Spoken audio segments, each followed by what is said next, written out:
Chapter 12. When my alarm clock rang the next morning, I didn't hear the buzzer. All I heard was Monday morning, Monday morning, Monday morning. It was going to be tricky getting Niagara Falls to school, so we had to leave extra early. Ashley said her mom had to be at the hospital anyway, so she didn't mind walking us to school. We met in the basement. Frankie and I each picked up one end of the pan. Since it was my project, I volunteered to be the one who walked backward. Ashley took the water pump, the saran-wrapped hose, and a paper bag with my costume in it. I haven't mentioned the costume before because I threw it in at the last minute. I thought it would be what Papa P calls pizzazz. When we got outside our building, Ashley cleared the people out of the way and kept watch for big cracks in the sidewalk so I wouldn't trip. First, we passed by Mr. Kim's market. He was putting out buckets of fresh flowers for the day. When he saw Niagara Falls, he took a flower from one of his buckets and put it on top of one of our cliffs. "Flowers grow on mountaintops," he said. "Thanks, Mr. Kim," I said. We reached the corner and waited for the light to change. When it was green, we crossed Amsterdam Avenue. A couple cab drivers blew their horns as we walked by, probably because they were so amazed to see Niagara Falls passing by right in front of them. I felt good because a lot of them had probably never been to Niagara Falls, and at least now they were getting a chance to see it. "Please hold your honks," I shouted as I took a half bow, "and thank you, one and all." Frankie started to laugh, and then I did too. Ashley knew we were heading into one of our marathon laughing fits. When we were little, she watched us get plenty of timeouts in school because of our uncontrollable laughter. "Stop it, boys," she said. "Concentrate. You don't want to drop it now." "Children, don't meander in the intersection," Ashley's mom said. She had a good point. You can't fool around in a New York intersection. When the light changes, the cars go. If you're in the way, it's your problem. Dr. Wrong is very nice but very quiet.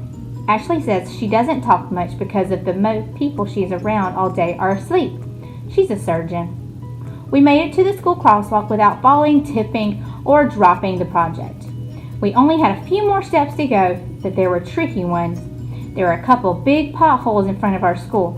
They're always fixing them, but then other ones pop up. I heard once that potholes happen in the winter when there's ice and snow, or maybe it's the traffic. No, I think it's the weather.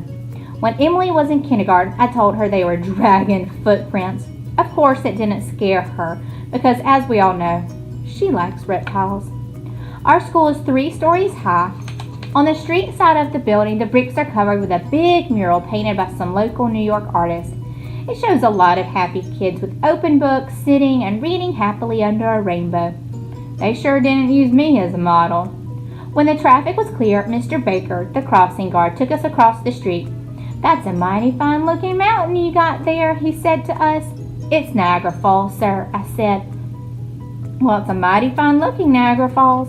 That made me feel good, even though Mr. Baker says nice things to all the kids. I like to think he really did like our project.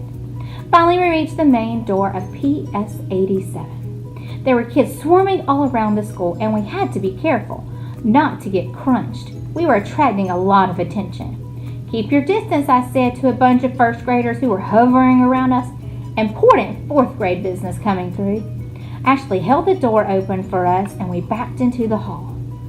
We started the long climb to the 2nd floor and our classroom. As luck would have it, the first person we saw when we got to the top was Nick McKelty. "What is that supposed to be?" he asked in his usual creepy manner. I wasn't going to let this guy get to me. "You just might be the only person in New York not to get it," I said. We totally stopped traffic on Amsterdam Avenue. The taxis honked like we were afloat in the Thanksgiving parade. "Oh yeah?" McKelty said. "I was asked to ride on a float this year." "Right, and my name is Bernice," Frankie said. In fact, McKelty went on, "They wanted me to be Santa Claus in the parade, but I said, 'Sorry, I'm already booked. Maybe next year.'" "Breathe," Frankie said to himself. Then he turned to McKelty. "That's good," Frankie said, "because your face would have scared all those little kids. It's such a drag seeing kids cry at a parade." "Oh yeah," McKelty answered. "What a comeback," said Ashley. "You're quick, McKelty." From around the corner, we heard the squeak, squeak, squeak of rubber on linoleum. That could only be Principal Love. He always wears those black rubber-soled that close with 2 Velcro straps. I guess he never learned how to tie his laces. What have we here? He boomed in his tall man, bushy hair voice. We put Niagara Falls down on the floor. My summer vacation, I answered. Nick stepped right in front of me. Our assignment is to do a 5-paragraph essay on what we did this summer, said Nick. He gave Principal Love a smile that any sane person would describe as very, very icky. My adventure was so exciting that my essay turned out to be 8 paragraphs, and that's cutting it down from 10. Mr. McKelty, you've got a future, Principal Love grinned. Then he turned to me.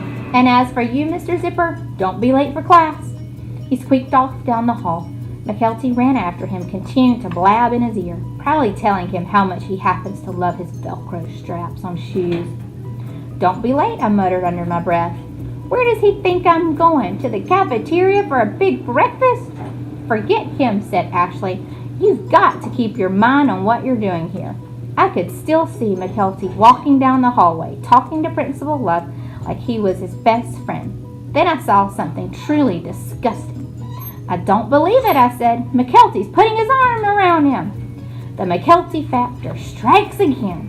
The bell rang and Nick came lumbering down the hallway toward us. Just before he turned into the classroom, he stopped and looked at me. I have a wonderful surprise in store for you, zippity zipper, he said. He gave me an annoying flick under the chin and slithered into class like a slimy snake that he is. Next chapter.